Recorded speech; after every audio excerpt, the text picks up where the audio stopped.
পারতো না। এটা এমনি মা হেরা কইবার তো মা ঘর থেকে গিয়া এমন খবর শুনছি আমি।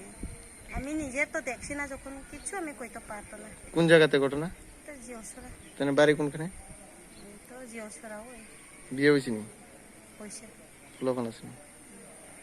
একজন আছে। তাহলে কি করতো এমনি? এমনি তো কিছু করে না, কাম করা খায়। আচ্ছা। আর তো এটা হইলে আমার জেঠির মায়া, মানে হের শুধু বোন লাগে। এক লগে খায়, এক লগে থাকে, এক লগে বেড়ায়, মানে তারা লগে বেশিরভাগ থাকে আর কি। হেরা লগে আরাম পায়, কারণ জামাই দিয়া সারাসারি হয়েছে তো মা বাবার লগে মন বনে না। জেঠি জেঠা হেরা ঘরে এখানেই থাকে, এখানেই খায়, সময় হইলে বাবা ঘরে আইয়ে।